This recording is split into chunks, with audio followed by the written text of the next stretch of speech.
Bueno, buenas tardes a todos. Les damos las bienvenidas al primer Ateneo Clínico de la Sociedad Argentina de Nutrición Médica, de Nutrición, perdón, organizado por el reciente grupo de trabajo de obesidad infantil y adolescente.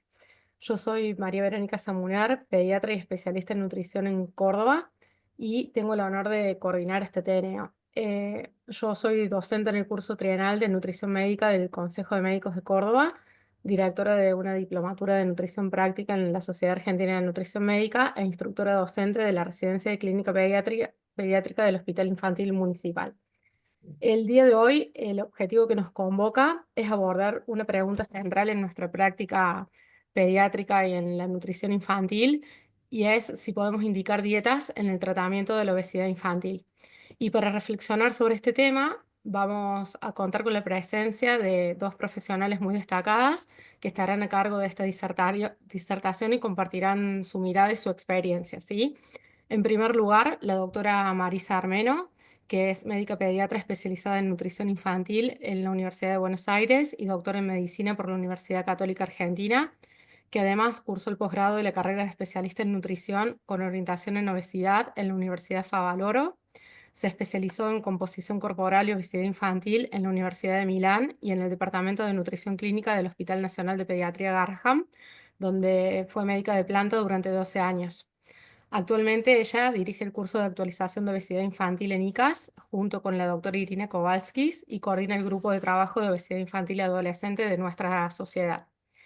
En la disertación la acompaña la licenciada Melanie Karlovich, que es licenciada en nutrición por la Fundación Barceló y diplomada en obesidad en la misma institución, miembro activo de nuestro grupo de trabajo de obesidad infantil y adolescente, y se desempeña como nutricionista en el Centro de Investigaciones Metabólicas CINME.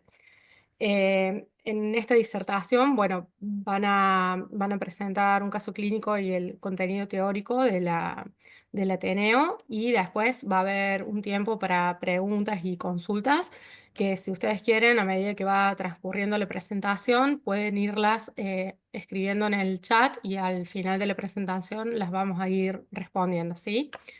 Bueno, sin más preámbulos, damos comienzo a la presentación, ¿sí?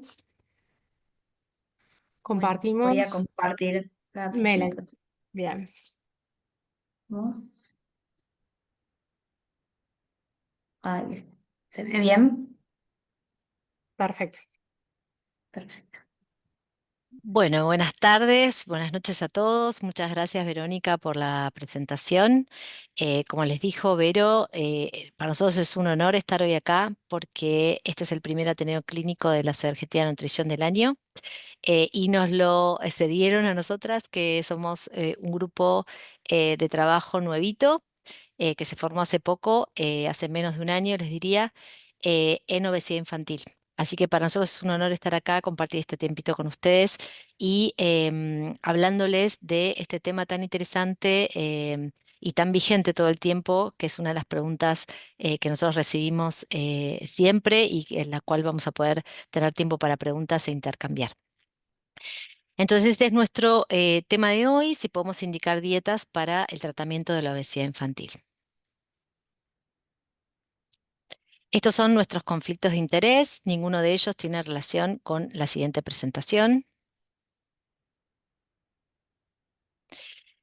Y bueno, como ustedes saben, la obesidad es una epidemia. La obesidad infantil durante los últimos años se ha agravado en cuanto a la prevalencia y a la severidad. Estos son datos de el Observatorio Global de Obesidad de la World Obesity, y son datos del año 2019. Y en realidad a mí siempre me gusta mostrar estos datos porque y situar un poco la Argentina en el contexto mundial, sobre en este caso, las niñas y los niños que vamos a ver viviendo con sobrepeso y obesidad en relación a las estadísticas mundiales. Como ven, nuestro país, lamentablemente, los datos de las niñas que viven con este problema, estamos en las cifras quizás más elevadas del mundo. Y si vemos el de los niños, que es el que sigue, él. También, lamentablemente, Argentina está entre las incidencias y las prevalencias más altas. Además, este atlas nos proporciona estimaciones de la prevalencia y de el número de chicos que van a vivir con este problema y que los predicen al año 2030, o sea, el 2030. Y como ven, las estimaciones son de un 27% de chicos entre 5 y 9 años con obesidad y un 20% en chicos entre 10 y 19 años. Además, este atlas es muy interesante, ahí está la página, lo pueden mirar, estos datos, porque en realidad ellos también sacan dos scores de cada país, de los países, y fíjense que Argentina está entre uno de los scores más altos, por eso está en rojo, de la Organización Mundial de la Salud, 8,5 en 11, sobre una puntuación de riesgo, sobre la posibilidad de que cada país tenga un problema importante en relación a la obesidad infantil durante esta década, entre el 2020 y el 2030, teniendo en cuenta los niveles actuales o los niveles que tenían en el 2019 sobre la prevalencia y el riesgo de obesidad futura. Y también las chances que tiene nuestro país, que lamentablemente fueron muy bajas, de llegar al objetivo que se planteó la Organización Mundial de la Salud, que era no aumentar la prevalencia de la obesidad para el 2025. Si eso lo planteó en el 2019, y lamentablemente las chances eran pocas y seguramente no llegamos a cumplir con el objetivo tampoco. Entonces, en este contexto, además, como les decía antes, lo que nos preocupa y que venimos viendo hace bastantes años ya es el aumento de la prevalencia de obesidad severa, no solo la prevalencia general de sobrepeso y obesidad en niños, sino de los pacientes severos, de la severidad que tiene esta obesidad. Y sabemos que a más severidad, a mayor severidad, mayor riesgo de complicaciones para la salud de estos niños en relación a trastornos psicosociales, apneas del sueño, diabetes 2, enfermedad cardiovascular, por supuesto, estenosis hepática y problemas ortopédicos. Y estos riesgos de estas complicaciones son tanto complicaciones inmediatas como en la salud futura. Sabemos que el tratamiento de primera línea en la obesidad pediátrica se basa en las intervenciones en el estilo de vida familiares, que sean adecuadas para la edad, o sea, que involucren a la familia y que sean adecuadas para la edad, y que proporcionen un mínimo de contacto de 26 horas de intervención a lo largo de 6 a 12 meses. ¿Por qué? Porque esta es la descripción de la intensidad de la intervención. Sabemos que en menos de estas horas de contacto, lamentablemente, los tratamientos de cambios en el estilo de vida no llegan a ser suficientemente eficaces para revertir la prevalencia de obesidad. Y estas intervenciones, por supuesto, se centran en un cambio de comportamiento sostenible y persiguen, obviamente, el mantenimiento o incluso la pérdida del peso al tiempo que mejoran la salud de los chicos. Los componentes, ya lo saben, es alimentación saludable a través de una dieta equilibrada, una rutina y una estructura a la hora de la comida y tamaño de las porciones, el aumento de la actividad física y la reducción del tiempo sedentarismo. Esto es importante en los chicos, no solo el aumentar la actividad física, sino reducir el tiempo de horas de sedentarismo a menos de 2 por día y mejorar la duración y las rutinas del sueño, donde ya sabemos que cada vez hay más evidencia científica que habla de la importancia del sueño para regular la conducta alimentaria y para un montón de cosas que pasan durante el sueño que tienen relación con el peso de los chicos. En cuanto a las intervenciones dietéticas de estos tres componentes, que es lo que vamos a centrar hoy, pueden realizarse, por supuesto, en el contexto de una intervención familiar sobre el estilo de vida. Eh, Siempre incluimos, cuando hablamos de pediatría, incluso cuando hablamos de obesidad en los adolescentes, siempre incluimos a la familia en este contexto de cambios de hábitos o cambios dietéticos. Y estas intervenciones dietéticas pueden hacer hincapié en la restricción energética leve, una restricción energética leve, o en la identificación de opciones alimentarias ricas en nutrientes, como por ejemplo la muy conocida dieta del semáforo, donde uno a través de los colores va otorgando, digamos, identificando opciones alimentarias más o menos saludables. Entonces, sabemos que la intervención dietética o dietoterápica es un componente muy importante en el manejo de la obesidad infantil. Sabemos además que estas intervenciones son efectivas en la pérdida de peso y que además son eficaces para reducir tanto el riesgo metabólico como en particular el los niveles de HDL y los niveles de insulina en ayunas, tanto en niños con sobrepeso como chicos con obesidad en el corto plazo. Ahora, si planteamos cuál de estas intervenciones dietéticas es la mejor dieta en obesidad infantil, lo que se encuentra en la literatura es que no hay ningún enfoque dietético que haya demostrado ser superior más que otro en el tratamiento de la obesidad en los chicos, en los adolescentes o incluso de las comorbilidades que pueden llegar a tener ellos secundarias a la obesidad. Y también sabemos que los datos en chicos y adolescentes han mostrado variaciones individuales en la respuesta al tratamiento. Esto es muy importante, es pasar lo mismo con los fármacos. No siempre un mismo tratamiento tiene el mismo efecto en los pacientes. Entonces, en esto también vemos variabilidad en la respuesta al tratamiento dietoterápico en chicos. Y nosotros le llamamos no solo al manejo de dietoterápicos, le llamamos a las dietas que utilizamos en obesidad infantil intervenciones dietéticas intensivas, ¿sí? Que no se utilizan en forma rutinaria en chicos y adolescentes, pero que han demostrado producir una pérdida importante de peso y un beneficio cardiometabólico en adultos. La mayor parte de la literatura que van a leer de este tipo de dietas está más probada en adultos y adolescentes que en chicos más chicos, ¿sí? Y nosotros creemos que ofrecen, nosotros, digo, lo creemos porque lo utilizamos, pero además lo vemos en la literatura, en las últimas literaturas, a partir del consenso que ahora les voy a comentar, que es una opción de tratamiento alternativa. ¿Pero para quiénes? Para aquellos chicos que no responden a las intervenciones convencionales de cambios de estilo de vida o cambios dietéticos en la casa. Para pacientes que tienen comorbilidades relacionadas con la obesidad o incluso que tienen obesidad grave, de grado alto, y cuando los pacientes requieren una pérdida de peso rápida o sustancial, como puede llegar a ser un caso de un paciente con una obesidad severa o con una obesidad con un síndrome de apneas obstructivas del sueño, por ejemplo, severo agregado. O sea que vamos a tratar de ir identificando a qué pacientes podríamos llegar a intervenir con estas intervenciones. También sabemos que la pérdida de peso temprana es un factor predictivo de éxito de tratamiento a largo plazo, ¿sí? Y en este caso, estas intervenciones tendrían un rol importante, porque que el paciente pierda de peso rápidamente cuando empieza un tratamiento parecería ser que a largo plazo predice una buena respuesta. Eso es lo que dicen los estudios.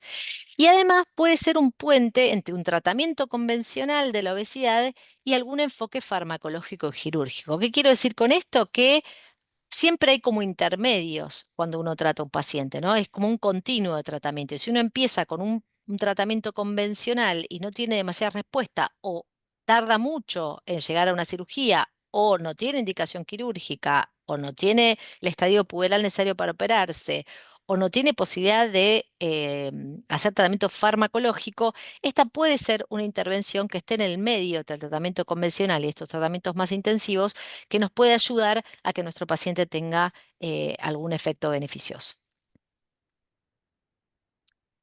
Vamos a empezar por quizás las más conocidas cuando uno habla de tratamiento intensivo de las dietas y hablamos de las Very Low Energy Diets o dietas muy bajas en energía, ¿sí? En general estas dietas se caracterizan por ser prescripciones energéticas menores a 800 kilocalorías por día. La duración de la prescripción, los estudios hablan entre 6 y 10, perdón, entre 8 y 16 semanas.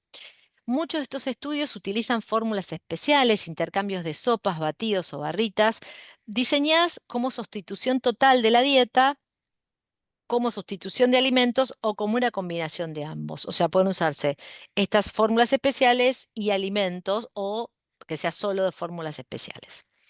Si bien quizás en nuestro país no es tan común, los estudios que lean hechos en chicos van a ver que afuera se usan muchísimo este tipo de intervenciones de intercambios.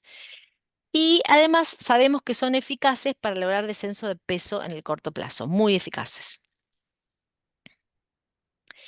¿Qué dice el metaanálisis? Los metaanálisis son aquellos estudios que, este de hecho es el de Andela, que es una revisión sistemática, un metaanálisis de todos los estudios de intervención que hicieron en chicos y adolescentes con obesidad, con este tipo de dietas Very Low Energy Diets, y ellos encuentran 20 estudios en jóvenes de 5 a 18 años con obesidad que informan una pérdida de peso media global de 10 kilos desde el inicio hasta después de la intervención. ¿sí? Y cuando analizan los subgrupos, en 4 estudios que solo reclutan adolescentes para estas dietas, demuestran que la pérdida de peso es media significativamente mayor. O sea, los adolescentes que hacen Very Low Energy Diet parecería ser que aún, si uno digamos, evalúa solo los resultados de estos 4 estudios, solo en adolescentes, tienen incluso mayor pérdida de peso de menos 17,7 kilos. ¿Y qué dice este metaanálisis también? Que el descenso de peso, que aproximadamente de 5 kilos, persiste durante el seguimiento de 5 a 14 meses. O sea que parecería ser que no solo es una intervención intensiva de muy buenos resultados a corto plazo, sino que también la disminución del peso, no de todo el peso, pero por lo menos del 50% de la medida del peso, persiste a largo plazo. El mayor descenso de peso con estas dietas se asoció a una mayor duración de la intervención, a utilizar reemplazos de comida o a realizarla de manera internada, con los pacientes internados, que es quizás donde uno acá en nuestro país más la utilizamos. Y también demostraron disminuir la tensión arterial sistólica, diastólica, la glucemia y la insulina basal y el colesterol total. Otro grupo de dietas que podemos identificar son aquellas dietas bajas o muy bajas en carbohidratos. Y esto en general se define como dietas con aporte de carbohidratos. Van a ver de todo en la literatura, pero con aporte de carbohidratos en general de menos de 130 gramos por día o menos del 26% total de la energía. Esto es a grandes rasgos cuando se habla de una dieta baja en hidratos. Las dietas muy bajas en hidratos son aquellas que tienen menos de 50 gramos por día de carbohidratos o menos del 10% de la energía. Y este corte es importante porque menos de 50 o 60 gramos por día es el corte que está estimado que produce inducción en cetosis nutricional. Entonces no es arbitrario este corte, sino es un corte donde sabemos que el paciente en general que come menos de 50 o 60 gramos por día tiene posibilidades de entrar en cetosis. En adolescentes con obesidad, los protocolos de dieta bajos en hidratos en general incluyen dietas muy bajas en hidratos de menos de 60 gramos por día o menos del 20% de la energía en carbohidratos. Y hay un único metaanálisis que busqué, que es del año 2014, que habla de que las dietas bajas en hidratos podrían ser una estrategia útil en la pérdida de peso con la potencial mejoría de la insulinoresistencia. O sea, que estarían indicadas para pacientes que tienen intolerancia a los hidratos o insulinoresistencia. El otro approach que quizás es como más novedoso y es muy novedoso en chicos, de hecho hay un solo estudio piloto realizado, no hay estudios en chicos, es la restricción energética intermitente, pero me pareció interesante nombrarlo hoy porque puede ser un tema de pregunta en consultorio, por eso busqué a ver si había algo de información, hay poco de información, pero en general la restricción energética intermitente son programas que alternan periodos de alimentación saludable y balanceada con periodos de reducción de la ingesta energética más o menos de un 20 o un 25% de los requerimientos energéticos o alternan alimentación saludable y ayuno. ¿Sí? Parecería ser una intervención flexible que podría ser aceptable en algunos adolescentes y atractiva. La mayoría de los estudios son en adultos y les decía, tiene un descenso de peso de 10 kilos a los 3 a 12 meses de la intervención. Y este piloto que les contaba fue un estudio piloto de 30 adolescentes de entre 12 y 17 años de edad con obesidad que hicieron una Very Low Energy Diet de 600 a 700 calorías durante 4 días a la semana, alternándolo con 3 días de alimentación saludable. Y los resultados redujeron una índice de masa corporal Z-score de 0,12 posintervención con mejoría significativa de triglicéridos, de espesor de la íntima media carotidia, del hambre emocional y de la calidad de vida. Acá está el estudio si lo quieren ver. Entonces, ¿cuáles son las indicaciones de estas intervenciones en la práctica clínica? Pueden ser apropiadas para niños o adolescentes en los cuales las intervenciones convencionales sobre el estilo de vida no tuvieron éxito a la hora de seguir una pérdida de peso o una mejora en la salud. Y fundamentalmente para pacientes con obesidad grave o obesidad con comorbilidades en las que se necesita un rápido descenso de peso. La otra sacó sopa para usted, así que evidentemente se olvidó que yo tenía. Hay alguien que está con problemas de la comida a la noche. Bueno, ¿qué dicen las guías? ¿Sí? ¿Qué dicen las guías de tratamiento de obesidad infantil? Porque yo puedo decir esto y voy a hacer todo el mundo diciendo cómo vamos a indicar una dieta, un ayuno intermitente en un chico, en un adolescente. Bueno, ¿qué dicen las guías? La realidad es que hay pocas guías, solo 7 de 28 guías en el mundo de tratamiento de la obesidad infantil recomiendan el uso de estas nuevas intervenciones dietéticas, incluidas las Very Low Energy Diets, el ayuno modificado con ahorro proteico, las dietas bajas en carbohidratos y las dietas cetogénicas en el diagnóstico dietético de obesidad pediátrica con comorbilidades u obesidad grave, ¿sí? La Academia de Nutrición y Dietética tiene guías de uso de las Very Low Energy Diets y muy bajas en carbohidratos en la práctica clínica, que son estas guías. Hay que comprarlas, estas guías no las pude descargar, si no se las, se las daba, pero las encontré y están, se pueden descargar, pero son pagas. Y en general, em, hay mucho cuidado y mucha reticencia en adoptar estas intervenciones dietarias por falta de conocimiento, por falta de evidencia en la seguridad, ¿sí? Y hay un limitado traslado de esta evidencia a las guías de práctica clínica. Por eso es que no la mayoría de las guías las indican, las sugieren como tratamiento en la obesidad infantil. ¿Qué hicimos nosotros desde el Consenso Intersocietario? No sé si ustedes leyeron este trabajo, pero es un trabajo publicado en el año 2022, hace relativamente poco. em, y este es un consenso muy interesante porque reunió a muchas sociedades científicas para, a través de la SAN, generar este consenso sobre tratamiento de la obesidad en adolescentes en la Argentina. Este consenso fue dirigido por la doctora Kowalskis y juntó muchos expertos de distintas sociedades del país. ¿Y qué es lo que nos pusimos de acuerdo los expertos en este consenso en la parte de tratamiento dietoterápico para adolescentes? Les muestro la siguiente diapositiva. Está libre, este consenso lo pueden descargar libre en la revista de la Sociedad Argentina de Nutrición.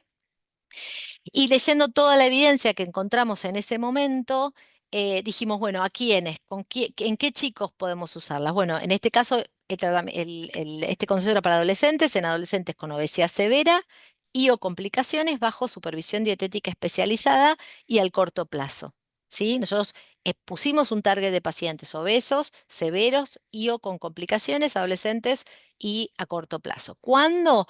Luego de escasos resultados en los cambios de estilo de vida, o en adolescentes con obesidad grave, cuando se necesita una pérdida rápida de peso y siempre bajo un programa de tratamiento. ¿Cómo? Bueno, ahí nombramos nosotros las distintas dietas, las que modifican los macronutrientes, como puede ser una dieta de ahorro proteico, puede ser una dieta baja en hidratos, una dieta bajo índice glucémico, o según la intensidad, por ejemplo, estas very low calorie diets o dietas muy bajas en calorías. Digamos, son todas herramientas para la cajita de herramientas que vamos a hacer para tratar la obesidad que pueden ser útiles según cada paciente. Eso es lo que dijimos nosotros dentro de nuestro consenso intersocietario. Entonces, vamos a hacer les dejo como un recordatorio de cada una de estas intervenciones para que les quede más fácil y básicamente para que las consideren para su uso en la práctica clínica, ¿sí? Entonces, las dietas muy bajas de energía son 800 calorías en alimentos o productos de reemplazos o ambos. La idea de estas dietas, el objetivo es producción de oxidación de grasa para energía y reducción del apetito por generar algunas de ellas cetosis nutricional. Las condiciones para su uso son utilizarlas como una intervención a corto plazo, entre 8 y 16 semanas. Puede ser una estrategia válida de inicio para perder peso, porque sabemos que si el paciente pierde de peso al principio, cuanto más pierda de peso, mejor va a ser su evolución a largo plazo. También puede ser útil en tratamiento de obesidad de diabetes tipo 2, con incluso posibilidad de remisión, de remitir esta patología. Pueden utilizarse como paso previo a cirugía bariátrica, ¿sí? En los chicos la cirugía bariátrica también es bastante discutida. Saben que el consenso de la Sociedad Argentina de Pediatría, también ahí establecimos determinados requisitos para que los pacientes puedan llegar a una cirugía bariátrica, pero estas intervenciones pueden ser un paso previo a la cirugía. Puede ser una opción si no se puede farmacoterapia. Lamentablemente, los fármacos que son para obesidad y que están aceptados en pediatría y en general no son de fácil acceso para toda la población de nuestro país porque son fármacos que tienen un costo elevado y son un tratamiento crónico y hay, digamos, a veces poco reintegro por parte de las coberturas médicas. Entonces, esto podría llegar a ser una opción si no se puede contar con farmacoterapia. Y sí, por supuesto, tenemos que considerar y asegurar una suplementación adecuada con vitaminas y minerales para hacer una adecuación nutricional, porque recordémonos que seguramente tanto los niños como los adolescentes están en un periodo de crecimiento y necesitan que lo que hagan sea monitoreado y sea adecuado nutricionalmente. ¿Cuáles son los desafíos de este tipo de intervenciones? Porque hay limitada evidencia de aspecto psicosocial, qué pasa con estos chicos cuando hacen este tipo de dietas tan restrictivas. Em, Pueden ser dietas que den mucho hambre si el paciente no entra en cetosis. Puede ser difícil de llegar a la adecuación nutricional, como decíamos, con solamente usando alimentos. Hay que considerar los requerimientos proteicos de manera individual, ¿sí? Porque con muy pocas calorías hay que cubrir sí o sí el aporte proteico, porque son chicos que están creciendo. Y por supuesto son intervenciones que siempre tienen que realizarse por profesionales de la salud entrenados en nutrición de forma adecuada. ¿Qué pasaría con las dietas muy bajas en hidratos? El objetivo también, producir oxidación de grasas para la energía y reducción del apetito por cetosis. Es un potencial tratamiento de afecciones específicas, como pacientes con resistencia a la insulina, diabetes o pacientes que necesitan reducción de la grasa hepática en la enfermedad de hígado graso no alcohólico. Hay también limitada evidencia del aspecto psicosocial que tienen estas dietas y a veces también es difícil llegar a cubrir la adecuación nutricional con usos de alimentos solamente porque al, digamos, disminuir tanto la carga de hidratos, que es donde están las vitaminas y los minerales, se pierde la posibilidad de llegar a los requerimientos. Y la restricción energética intermitente, podemos usarla alternada con un patrón alimentario normal y saludable. Hay distintos patrones, puede ser 4-3, o sea, 4 días de alimentación normal y 3 de very low. O puede ser ayuno intermitente, 16 horas de ayuno nocturno y 8 horas de periodo alimentario, y no todos los días de la semana, pueden ser entre 3 y 5 días de la semana. Esto podría beneficiar a chicos o adolescentes, más que nada adolescentes. Me parece que para los chicos chiquitos no sé si sería una opción, para mí no sería una opción de primera línea, porque ellos están desarrollando su patrón alimentario y su conducta alimentaria, o sea que esto me parece que varía un poco esta intervención en los chicos más chicos.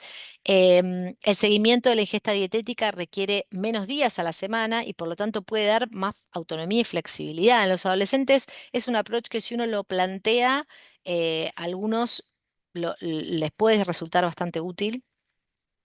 Y por supuesto, hay muy poca evidencia en adolescentes, como les decía, en pediatría no hay solo un estudio piloto, no hay evidencia a largo plazo en el aspecto psicosocial y por supuesto puede haber hambre durante los periodos de restricción energética y puede estar un poco en contra o puede ser difícil adquirir patrones alimentarios regulares saludables durante los días que obviamente se indica la restricción energética. Y ahora vamos a pasar al caso clínico que lo va a dar Melanie, que es parte de nuestro grupo.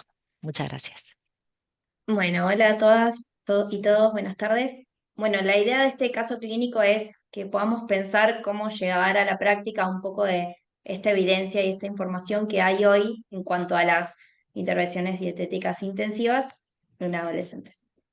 Así que el caso clínico es de un paciente de sexo masculino que llega a la consulta con 13 años para descenso de peso. Se le realiza el examen físico en el que se ve un peso de 138 kilos, la circunferencia de cintura 107 centímetros, con una talla de 169 centímetros y el IMC de 48,32, que es un puntaje Z mayor a 3, diagnóstico de obesidad grave. El paciente trae un laboratorio con una glucemia de 94, las enzimas hepáticas bastante elevadas y la glicosilada de 5,2.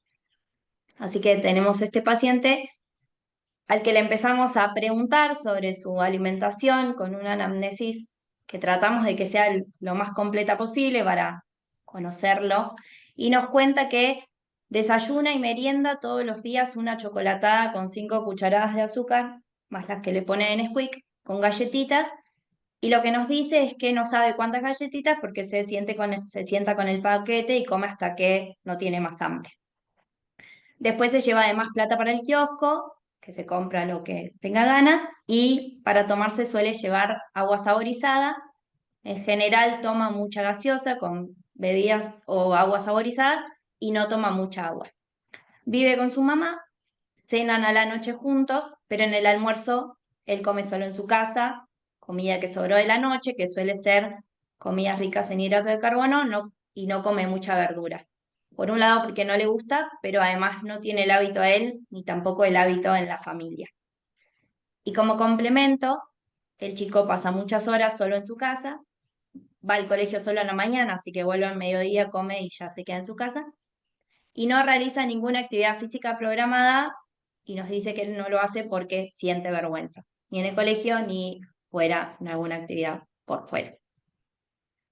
Así que después de esta anamnesis, al terminar la primera consulta, hacemos la primera intervención en la que le explicamos a nuestro paciente el método del plato, priorizando que agregue medio plato de verduras, le hablamos de incluir granos enteros y proteínas, focalizamos en que pueda bajar ese consumo de gaseosas y bebidas azucaradas, recuerden que era casi lo único que tomaba, y le decimos que venga al control en aproximadamente 15 días. Con estas 3 indicaciones, el paciente se va a su casa. A los 15 días tiene su turno, pero el paciente falta y nunca más vuelve a sacar turno para ver cómo le fue. Entonces ahí, como profesionales, tenemos que pensar qué pudo haber fallado desde nuestra parte en cuanto a esta primera intervención. Lo primero que tenemos que pensar es si este paciente adolescente que viene con su mamá a la consulta estaba listo para comenzar su tratamiento o no.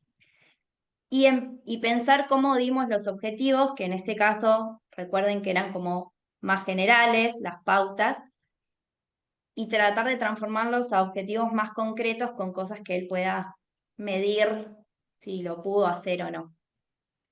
Por ejemplo, cuando le dijimos que reduzca el consumo de gaseosas y jugos, le podemos decir, bueno, cada tantos vasos de agua, cada tantos vasos de gaseosa, perdón, toma tantos vasos de agua como para que él pueda tener una cantidad específica, darle ideas de menú para llevar a la práctica este método del plato, que es conocido y está en todos lados, pero un adolescente que vive con su mamá tiene que saber cómo ponerlo en práctica. Y algo muy importante es, cuando el paciente se va en su primera consulta, ya le tenemos que tratar de presentar un primer esquema de consultas para que sepa, bueno, cuándo lo vamos a volver a ver y cómo, intentando mantener este mínimo de horas de contacto que había dicho María al principio de su presentación para asegurarnos que sea una intervención lo más exitosa posible. Entonces, este paciente se fue y a los 2 años vuelve a la consulta con 15 años ya, y con 164 kilos cuando lo pesamos, la circunferencia de cintura 120 centímetros y el IMC 52,9. Continúa teniendo un diagnóstico de obesidad grave, pero todavía más grave. El examen físico se completa y vemos que tiene acantosis en el cuello y en el codo, acrocordones en el cuello y estrías en el abdomen. En esta consulta, que en la anterior no le habíamos preguntado, le preguntamos sobre la historia de su peso para saber si es un paciente que tiene obesidad desde cuándo, y nos cuenta que desde chiquito tiene exceso de peso, pero que el aumento más grande lo sufrió en la pandemia de COVID. Y al continuar con la consulta nos cuenta que había tenido algunos antecedentes de ideas de suicidas, pero que estaba ahora en terapia con un psicólogo. Y el paciente, antes de venir a vernos, había consultado en otra institución sobre la posibilidad del tratamiento quirúrgico. Entonces de ahí lo mandan a probar otro tratamiento antes de la cirugía.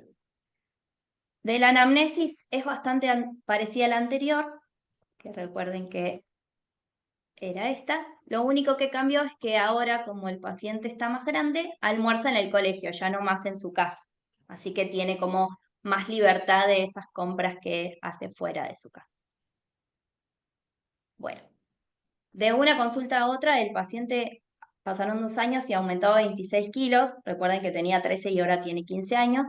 Y 13 centímetros de la circunferencia de cintura. El IMC casi 5 puntos. Así que tuvo un aumento de peso bastante importante.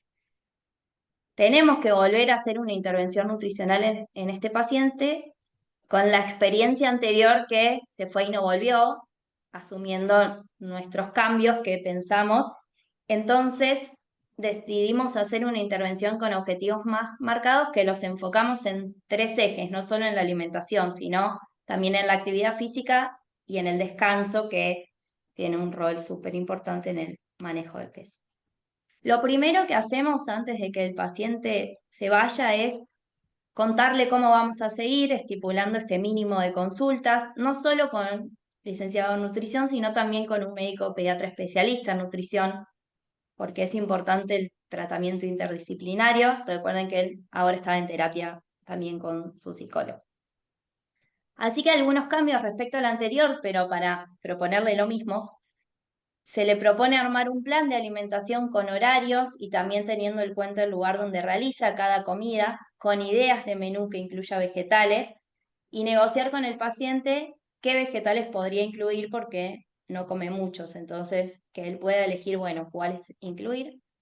Planificando ideas para las comidas que va a hacer afuera de la casa y sí establecer con la familia que el paciente no lleve plata para comprar afuera de su casa para poder mantener lo que se plantea. Y generar un ambiente seguro en la casa, eliminando las gaseosas y las bebidas azucaradas y que queden para ciertas ocasiones. La actividad física también se le propone empezar con caminatas cortas, de 5 a 10 cuadras todos los días, y ponerse alarmas cada 1 hora para levantarse de la silla y evitar periodos largos de sedentarismo. Más allá de la actividad que programe, que cuando esté solo en su casa no esté todo el día sedentario. Y como es un adolescente de 15 años, también hay que tener en cuenta el tiempo de la pantalla, usando herramientas para que él pueda medir su tiempo en pantalla. Cuando miramos su aplicación del tiempo en pantalla, era en promedio 11 horas. Así que ahí empezar a bajarla para ayudarlo también a bajar el sedentarismo y adelantar la hora de irse a dormir para dormirse cada vez un poquito más temprano. ¿Qué diferencia entre una intervención y otra? Primero, se involucra a la familia en alguno de los objetivos, tanto en la planificación del menú como que no lleve plata para comprar afuera. Los objetivos son concretos y con cosas que se puedan medir en la siguiente consulta: el tiempo de caminata, cuántas comidas hizo con verduras y cambios que pueda sostener en el tiempo.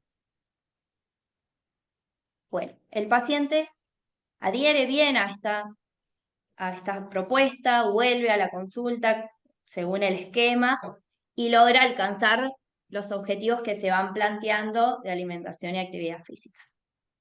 Su médico se le pide un laboratorio de control que tiene enzimas hepáticas elevadas, la insulina también elevada, la glucemia, la tensión arterial elevada, entonces es un laboratorio que no se ve muy positivo, por lo que el médico decide indicarle metformina, pero el paciente, cuando viene al control, nos cuenta que no la toma, que se olvida, pasa días sin tomarla.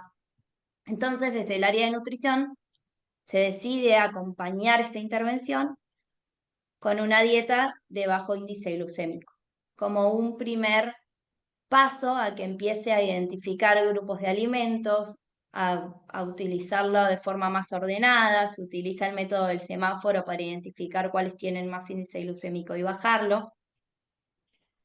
Y el paciente logra como adherir bien a este tratamiento. Luego de 6 meses de tratamiento en el que el paciente acude a las consultas y todo, se produce una meseta en el descenso de peso con pocas mejoras en los parámetros metabólicos. Pero igual mejora, no significativamente, pero mejora.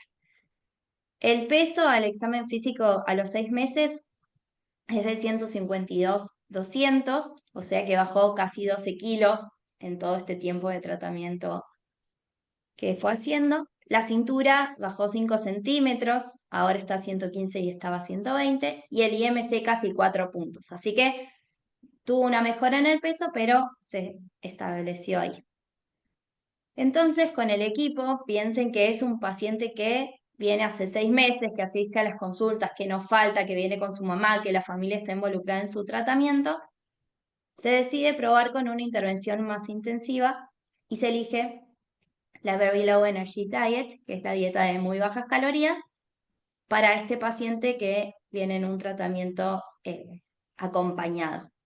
¿Qué tenemos en cuenta? Primero, sus comorbilidades metabólicas que van mejorando en el laboratorio, pero que siguen ahí. Que logra adherir y que realiza el tratamiento hace varios meses después de un primer intento fallido, ahora como que está viniendo. Que logró cambios muy importantes en su conducta alimentaria y en la elección de sus alimentos, como dije recién, que la familia participa activamente y que viene a las consultas. ¿Cómo lo implementamos? Lo primero que tenemos que hacer es definir el tiempo de la intervención y que el paciente lo sepa. Esto que vamos a hacer va a ser por tanto tiempo, por corto plazo, elegimos el mínimo que son 8 semanas. Y de nuevo volvemos a definir el esquema de consultas, que como había pasado tiempo se habían espaciado, pero vuelve a venir con la licenciada de nutrición una vez por semana. Se suma la consulta de salud mental una vez por semana, porque como decía Mari en su explicación, es importante todo lo que tiene que ver con lo psicosocial de los adolescentes en estas dietas. Y además va a tener 2 consultas con el médico para el control clínico de este tiempo. Va a ser una dieta de 800 kilocalorías por día. Lo más importante es que el paciente pueda tener ejemplos de día de alimentos en los que sepa qué puede comer. No solo para que no se salga de lo que puede comer o no se pase de calorías, sino para asegurarnos que aporte nutrientes, tanto micronutrientes como vitaminas y minerales, así como también proteínas. Se van a utilizar algunos reemplazos como batidos en almuerzo y cena y barritas, parcial, algunos días el almuerzo, algunos días la barrita, y se va a suplementar además de asegurar con la alimentación las vitaminas y minerales. Se va a trabajar con el paciente para que pueda elegir alimentos que aporten volumen, pero con baja densidad calórica, como por ejemplo las ensaladas, las verduras crudas, que lo van a ayudar también con la saciedad. Y mucho hincapié en la adecuada hidratación para prevenir una deshidratación. El paciente adhiere al plan, 8 semanas de intervención, alcanza un peso de 135 kilogramos y la cintura 105. Acá no sé si se ve, pero desciende casi 17 kilos con 10 centímetros de la cintura y el IMC bajó 5 puntos, un poquito más. Lo más importante es que este paciente tiene una obesidad grave y pese a todas estas intervenciones, continúa con este diagnóstico, pero igualmente mejora. Se termina esta intervención intensiva y acá viene la parte importante del acompañamiento, del trabajo interdisciplinario y de hacerlo con profesionales capacitados, no solo en nutrición, sino también en obesidad, tanto de nutrición, médicos y también de salud mental, para volver a llegar a su alimentación. Lo importante es que el valor calórico aumente progresivamente, no podemos hacerlo pasar comer 800 kilocalorías a 2000 de una, sino que vaya subiendo de a poquito, empezando a agregar alimentos con un poquito más de densidad calórica. Empezamos a bajar los reemplazos, la idea es que de a poquito lo saquen, recuérdense que era por un tiempo determinado. Empezar a asegurar que empiece a incluir hidratos de carbono que suelen sacarse en estas dietas porque tienen una densidad calórica más alta. Y volver a recordar lo que habíamos hecho como una intervención intermedia, que era el concepto de índice glucémico, cómo mejorarlo en sus comidas para también seguir tratando su glucemia elevada y demás. Con el objetivo final que de a poquito retome su alimentación que venía con el tratamiento, esto no la del principio, sino todo lo que fue logrando antes de esta intervención más intensa. Bueno, después de un mes en el que volvemos a intentar que el paciente retome su alimentación normal, lo pesamos, 140 kilos, y la cintura, 108 centímetros. Tiene una reganancia de peso de 5 kilos, esperable para después de estas intervenciones, pero no muy alta, pero el laboratorio que se le pide para controlar mejoró.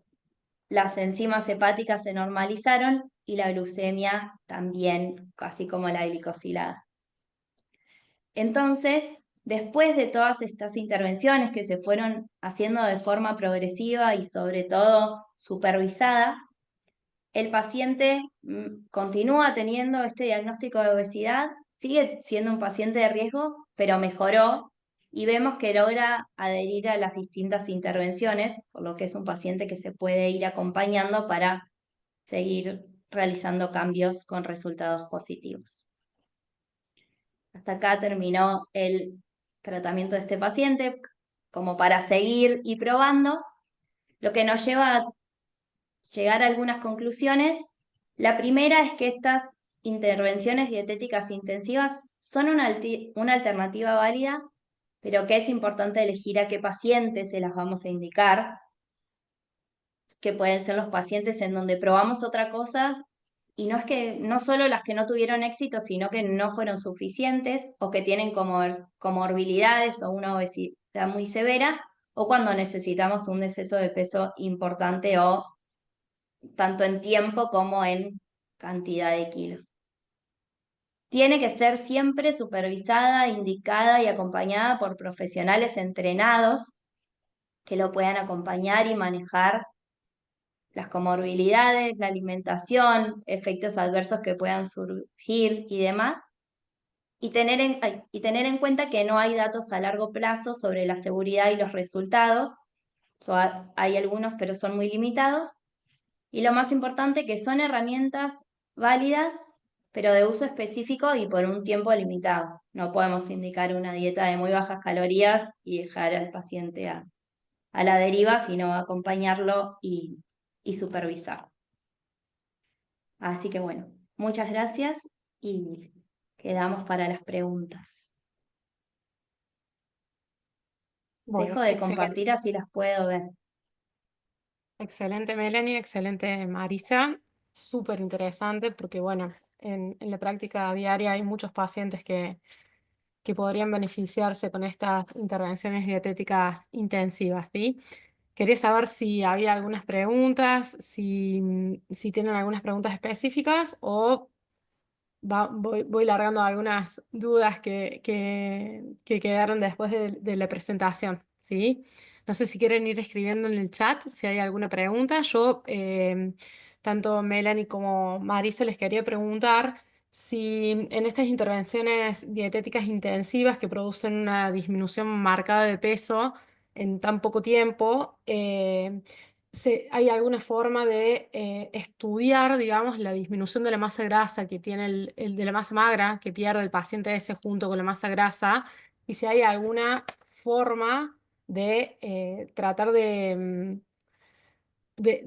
mejorar o evitar ese daño, digamos, si se puede acompañar de una actividad física con aumento de la masa muscular, que mejore el metabolismo, ¿de qué forma podemos acompañar al paciente con esa pérdida también que tiene de masa magra? Sí. Bueno, sí. ¿Querés responder vos o respondo yo? No, Mel. no, responde si querés. Em, a ver, lo ideal siempre es no mirar solo los kilos, sino hacer mediciones de composición corporal. Quizás no estamos tan acostumbrados o lo que más tenemos a mano siempre es la antropometría o lo más fácil, pero por supuesto si uno tiene la posibilidad de hacer una impedanciometría o de hacer una densitometría, un DEXA corporal total, sería el gold standard o digamos, el estudio más preciso para hacer una intervención de este tipo, donde uno mide grasa, mide músculo y puede evaluar esta intervención. En las Very Low Energy Diets, lo que uno hace en general, antes se llamaban dietas de ahorro proteico, porque uno trata de que las pocas calorías que el paciente coma sean en base predominantemente a la proteína, para que no pierdan y que tengan la proteína suficiente para no detener el crecimiento, para no perder masa muscular.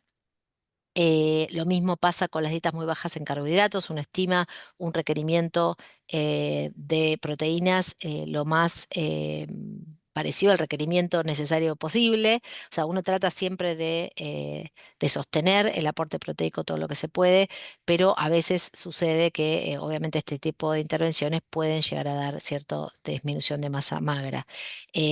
Siempre que el tratamiento pueda ser supervisado y pueda ser en conjunto con actividad física o con actividad muscular o de fuerza sería ideal. Esto los chicos quizás más para adolescentes, quizás los chicos más chicos es más complejo. Pero bueno, siempre hay que hacer costo-beneficio, que es lo que uno necesita para el paciente. Si el paciente tiene una obesidad severa, no puede respirar anoche, no duerme, le va mal al colegio, tiene enuresis, tiene todas las complicaciones graves que tiene un chico con un estado severo de secundaria obesidad, bueno, a veces uno tiene que decir, bueno, por 8 semanas no va a detener el crecimiento y vamos a hacer este tipo de intervención, ¿no? Por eso remarcamos y está en la evidencia y está en el consenso nuestro intersocietario todo esto de la cantidad de tiempo con lo que uno usa esta intervención, ¿no? Son intervenciones cortas Bien, para evitar el riesgo de malnutrición. bien, perfecto. Ahí Bárbara Short levantó la mano, también hizo una consulta en el chat. No sé, Bárbara, si querés sacar el mute y hacer... No sé si se puede hablar o lo dejo en el chat. Sí, sí, perfecto. Pregunta nomás. No, ahora, un poco lo que escribí ahí, buenas tardes, era para saber un poco el tema de la adherencia a los tratamientos cuando se hacen estas intervenciones. No sé si eso está de alguna manera en los estudios también, o ustedes por la experiencia, capaz que tienen un poco de estos datos, ¿no? Cuando uno tiene que intervenir de esta forma, si hay buena adherencia a los tratamientos o si se encuentran con pacientes que por ahí les cuesta un poco más. Ahí yo veía en el ejemplo que se pone que, bueno, tenía muy buena adherencia, pero no sé si en todos los casos se da de esa forma o uno, bueno, después se encuentra, como la obesidad es un poquito compleja en este sentido, si después uno se encuentra en la práctica que no hay tanta adherencia al tratamiento. Sí, la verdad que yo no he leído, digamos, nada que de la literatura que hable de un estudio específico que mida adherencia a este tipo de dietas. Yo creo que todo tratamiento dietético es una herramienta más dentro del tratamiento global y que el paciente tiene que tener una motivación y uno tiene que explicarle muy bien para qué estamos haciendo esto y qué es lo que queremos lograr, ¿no? Es la manera de motivar al paciente para decir, bueno, voy a hacer esta intervención que es difícil, que va a implicar un montón de cambios y de cosas estas 8 semanas. em, y en general, lo que nosotros vemos en la práctica es que cuando los pacientes ven resultados, por eso también esto concuerda con los estudios de que el descenso de peso rápido mejora la adherencia a largo plazo, ¿no? Parecería ser que si el paciente encuentra resultados, se siente mejor, porque duerme mejor, porque respira mejor, porque se empieza a ver más ágil, porque se siente mejor en un montón de situaciones, esto implica que pueda llegar a tener más adherencia en lo que está haciendo, ¿no? Por supuesto. O sea, el resultado mejora o sostiene quizás la adherencia del paciente. Pero para eso hay que hacer un tratamiento intensivo y el tratamiento intensivo no lo hace solo el paciente, lo hace todo el equipo, ¿no? O sea, estas son intervenciones donde uno tiene que ver a los pacientes mínimo una vez por semana, si están internados todos los días o día por medio, o tiene que mandarle mensaje, o tiene que estar encima del paciente, porque es así, o sea, es intensivo para todos, para el paciente y para el equipo de trabajo. Mel, ¿vos querés Sí, agregar no, algo? eso y lo otro que quería sumar es que en los pacientes adolescentes, sobre todo es súper importante también que la familia esté involucrada en el tratamiento, sobre todo cuando se indican estas dietas tan intensivas, porque muchas veces los adolescentes acuden a la consulta por su cuenta y la familia simplemente acompaña por una cuestión de practicidad, pero sí es necesario que estén involucrados porque eso mejora mucho la adherencia. Puede que no haya adherencia incluso con la familia, pero es una de las patas fundamentales que estén involucrados en el tratamiento. Más en adolescentes que tienen como en cierto punto independencia, entonces hay que encontrar ese equilibrio que la familia pueda participar para acompañar. Ahí María Luz Ledesma Barbuto, que también levantó la mano, hizo una consulta en el chat sobre cuando la insulina basal es alta, si además de intervenciones dietéticas está indicado el inositol en las infancias. No sé si María Luz querés completar un poquito más la pregunta. Hola, ¿qué tal? Buenas noches. Bueno, antes que nada, muy, muy linda y muy clara la presentación. A mí me pasa nunca, bueno, me quedé tranquila incluso con esto de que como primera línea se utiliza quizás algo más general, no más de hábitos, otras intervenciones no tan con bajas calorías, porque yo veo que cuesta. Y algo con lo que me encuentro mucho es con la insulina alta, con insulinemia, digamos, incluso, sobre todo en adolescentes y en infancia, eso por ahí me llama la atención. Y yo no trabajo con un equipo, digamos, yo de donde vivo, digamos, si es en lo privado, no es que no hay como un equipo así tan de diferente con endocrinólogo y todo, siempre se trabaja muy por separado y no hay mucha gente que trabaje con infancias o adolescencias. Entonces, por ahí quería saber si cuando las intervenciones dietéticas no son suficientes, si puede ser algo que no sea metformina o cómo el inositol en pediatría, si está aprobado, o por ahí qué piensan ustedes por ahí de esa intervención, o cómo se puede hacer, digamos, ir puntualmente a esto. No, a ver, lo que hacemos para la insulina resistencia, en general, el manejo es dietético, ¿no? O, bueno, obviamente se puede utilizar la metformina, que es una medicación que está aprobada en chicos mayores a 10 años y tiene bastantes estudios, ya hay mucho estudio en la literatura que habla sobre la efectividad, sobre los efectos adversos, la seguridad de la metformina en los chicos y en los adolescentes. Y lo que sí usamos a veces es modular los macronutrientes para mejorar la insulino-resistencia. Eso puede ser una dieta, como decía Melanie antes, de baja índice glicémico, puede ser una dieta disociada, puede ser una dieta eh, muy baja en carbohidratos, ¿sí?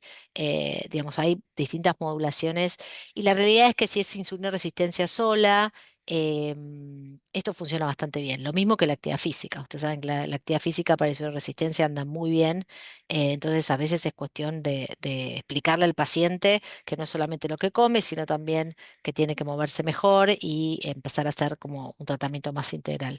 Pero no, inositol yo desconozco, la verdad que no, nunca lo usé y nunca Y, leí nada de y una preguntita así más al respecto. ¿Puede ser que genere también resistencia al descenso de peso, mismo como que sea un efecto bola de nieve?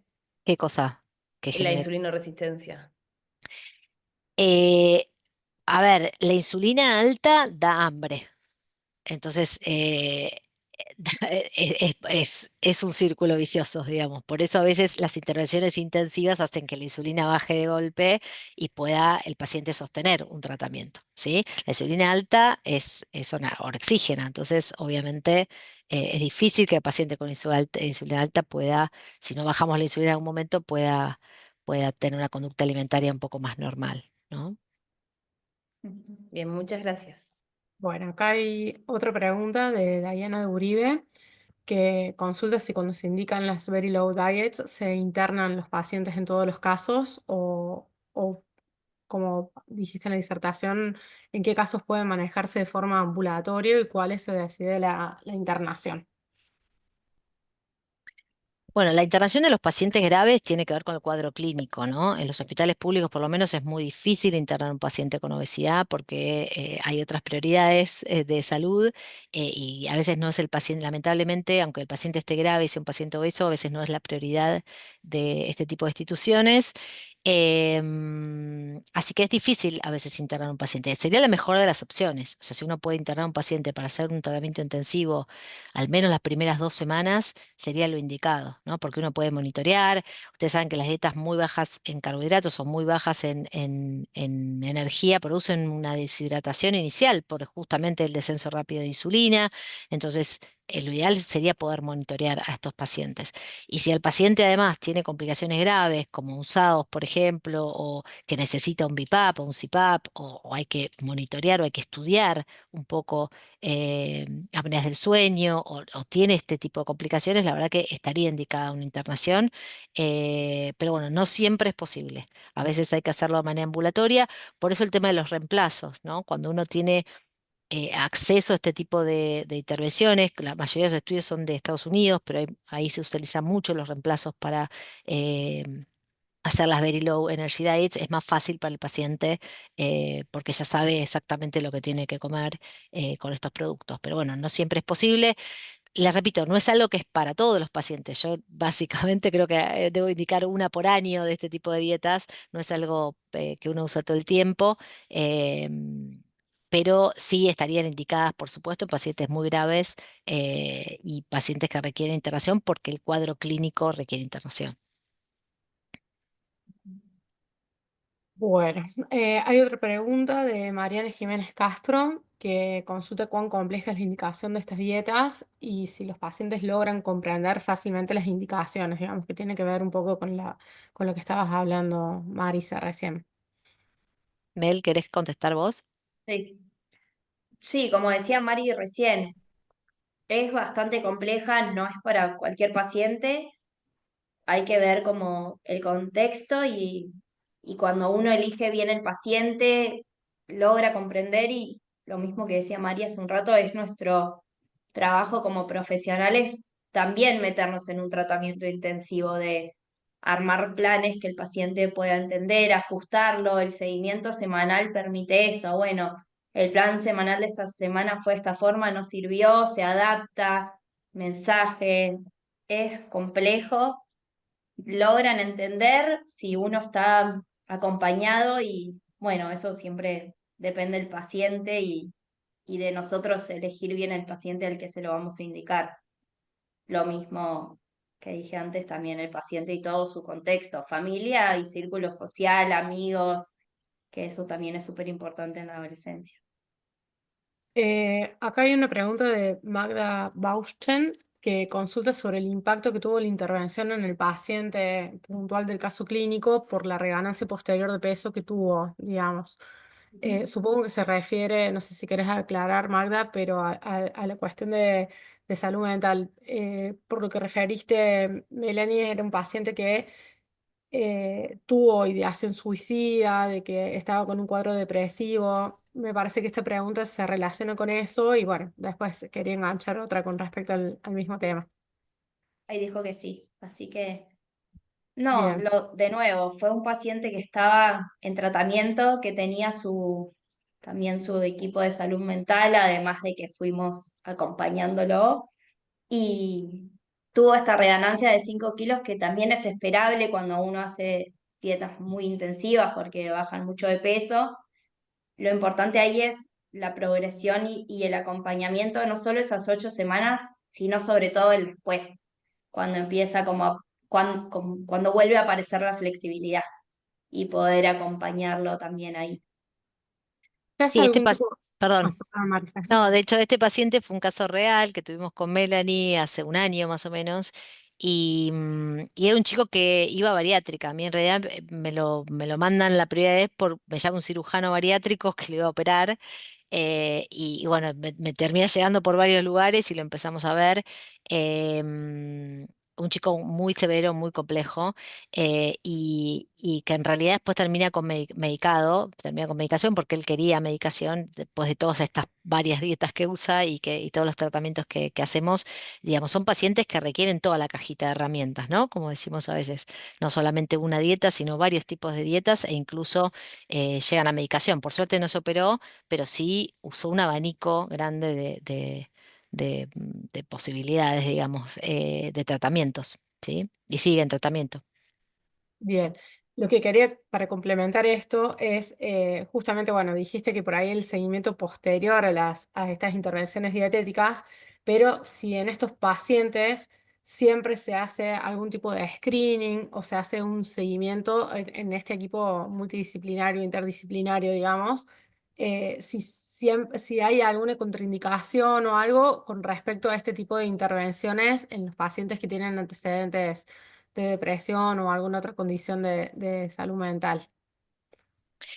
Sí, la realidad es que estamos empezando a hacer screening con cuestionarios validados sobre depresión y ansiedad en chicos, en adolescentes con obesidad severa, y nos estamos encontrando con respuestas realmente que nos generan muchísima angustia. O sea, el estado de los pacientes adolescentes con obesidad severa, cuando uno hace este tipo de screening psiquiátrico o psicológico, es impresionante los niveles de depresión y de ansiedad que tienen estos chicos. O sea, por eso digo, uno a veces tiene que pensar, porque a veces en pediatría uno plantea, no, ¿cómo vas a dar la dieta a un chico? ¿Cómo vas a darle, viste, cómo vas a hacer una cosa tan intensiva?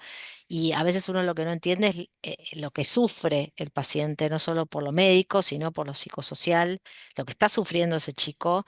em, que lo estamos viendo con este screening con cuestionarios validados de salud mental que estamos haciendo, que la verdad digo, empiezan a salir cosas como intento de suicidio, como pensamientos suicidas, bueno, un montón de cosas que uno ni se lo imagina, ni a veces ni los padres se lo imaginan en cada consulta, ¿no? Así que Ujú. es algo que nos preocupa bastante y nos alarma y nos da como más seguridad en decir, bueno, evidentemente ese chico necesita un tratamiento intensivo y si no se lo podemos dar con los fármacos al inicio, podemos usar este tipo de herramientas. Perfecto, perfecto. Bueno, hay una pregunta de Daniela Casenave con respecto al uso de edulcorantes, ¿a partir de qué edad? Respondo. Eh, yo particularmente los empiezo a recomendar más en la adolescencia, pero porque considero que en la infancia todavía, como decíamos, se están construyendo sus hábitos, entonces se puede empezar como a trabajar la disminución de, del azúcar y la construcción de reconocer el sabor dulce y demás. Entonces como que trato de evitarlo lo más posible en la infancia para no alterar como esa percepción del sabor, más allá de la microbiota y el cuidado. Casos específicos como alguna diabetes tipo 1 que hay que ir más a fondo, bueno, lo considero, pero en cambios de alimentación o intervenciones más familiares intento como atrasarlo lo más posible, pensando sobre todo en la percepción del sabor y la alteración que les generan los edulcorantes. Bien, gracias, Melanie. Luana consulta con respecto a los objetivos específicos que recomiendan plantear en las intervenciones, si es más conveniente plantearlos en base a alimentos, como el ejemplo de los vasos de agua, o también objetivos cuantitativos de pérdida de peso o mejora de los parámetros metabólicos. O sea, si va solamente En, a los alimentos sí. o se plantean objetivos cuantitativos de que el paciente tiene que lograr una pérdida de peso de determinada cantidad de kilos o que tiene que mejorar el laboratorio, no sé, valor de insulina, cómo lo manejan esos objetivos. Ese es un tema interesante, es buena la pregunta y es medio delicado, pero en pediatría en general nosotros no hablamos de peso, no hablamos de objetivos en el peso, porque los chicos están en continuo crecimiento, por lo tanto uno puede decirle, sí, por tu altura, tu talla, el momento tendrías que bajar tanto, y en realidad no sabemos cuánto va a crecer, cuándo va a ser su velocidad de crecimiento, o sea, eso no se usa en pediatría ni en la adolescencia, y además, porque además tiene una connotación de éxito negativa para mí, ¿no? Uno no puede plantear que el objetivo es ese. Sabemos todos, y eso se lo planteamos a las familias, que con un 5 un 10% de disminución del peso inicial va a tener una mejoría en todas las comorbilidades, que se va a sentir mejor, que seguramente si tiene SADOS va a respirar mejor, y si tiene dolor en las rodillas va a estar mejor, y que, digamos, uno sabe por la evidencia científica que entre un 5 un 10% de la pérdida inicial del peso los pacientes mejoran todas las comorbilidades y salen de la zona de riesgo, ¿no? Entonces, ese es el primer objetivo del primer planteo. O sea, nosotros queremos o necesitas, tenés una obesidad severa, tenés un montón de complicaciones, necesitamos hacer un tratamiento intensivo de descenso de peso y eso va a ser un 10% del peso inicial, sin hablar de números, ¿no? O sea, una cosa quizás más abstracta, pero que diga, vamos a perseguir ese objetivo, pero no sabemos cómo vas a crecer y todo. Nosotros en general en pediatría hablamos de crecimiento, no hablamos de peso, ¿no? O sea, yo hablo así con las familias y con los chicos, y cuanto más chiquitos más todavía, ¿no? De esto de, bueno, no venís acá a hacer un tratamiento para bajar de peso, venís a hacer un tratamiento para hablar sobre tus hábitos, tu conducta alimentaria y para que crezcas bien. ¿Sí? Para acompañarte en crecer bien, crecer de alto y crecer de ancho, no les digo eso, por supuesto, pero crecer, hablo de la verdad de crecer, ¿sí? Que es lo que uno piensa y uno acompaña como pediatra a la familia y a los chicos, ¿no? O sea, sacar el tema de que el éxito sea el peso. Y por supuesto a los padres les interesa mucho la mejoría de los parámetros metabólicos, no hacia los adolescentes que no sienten nada, entonces no les duele nada y no les preocupa, pero sí a los padres, y por supuesto les decimos que cuando llegamos al objetivo de un 10% de descenso de peso inicial, muy probablemente todas estas complicaciones se vayan, mejoren o reviertan. ¿Sí? Genial, muchas gracias. Preguntaba De también por nada. eso y aprovechando que también mencionan lo importante que es la colaboración familiar, ¿qué hacen o cómo se manejarían cuando el ambiente familiar no es seguro? Mencionaban en la presentación, si por ejemplo los padres también tienen un problema de obesidad. ¿Qué se suele hacer en esos casos? ¿Es opción hacer una intervención en toda la familia o se prioriza al chico? ¿Cómo se manejaría?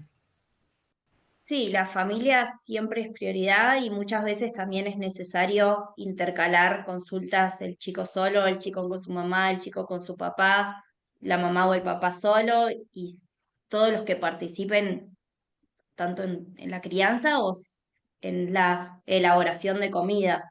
A veces es necesario hacer consultas con la abuela, la tía, la niñera, eso como que siempre es importante eh, para empezar a mejorar el ambiente y muchas veces con el adulto sí se puede ser más crudo en las indicaciones, que por ahí con el chico no. O sea, en la consulta solo con la familia adulta uno puede decir, gaseosa no compres más o no lleva más plata al kiosco y por ahí con el chico uno es más con otro mensaje, pero la consulta solo con el adulto te permite esto, como cuando uno indica una medicación, bueno, la tiene que tomar sí o sí, y con esto lo mismo. Así que sí, la intervención se hace con toda la familia, eh, y a veces, bueno, es difícil porque hay familias que el chico está a dieta y la familia no, bueno, y ahí es como todo que uno tiene que ir sorteando la ola y encontrando distintas intervenciones. Bien, perfecto, gracias Melanie. Ya vamos a ir terminando. Quedó una consulta de que qué medicación había utilizado este paciente después de estas intervenciones. Eh, no Y sé si... este paciente empezó con liraglutida y orlistat. Bien, eh, Así empezó, sí. bien, genial, perfecto. Y bueno, alguien pregunta sobre las guías estas de intervenciones dietéticas que comentaste que eran pagas. Sí, esa es la Asociación Dietética Americana, está en internet y pueden entrar al sitio y buscarlas ahí. Perfecto. Bueno, vamos terminando entonces, que ya nos excedimos unos minutitos en el tiempo. Muchísimas gracias, Melanie y Marisa. Excelente la disertación. Espero que, bueno, hayan disfrutado como nosotros, digamos, de esta oportunidad de seguir aprendiendo. ¿Sí? Muchas gracias a todos. Muchísimas gracias a Gracias todos. por conectarse. Adiós. Gracias. Bueno. Muchas gracias.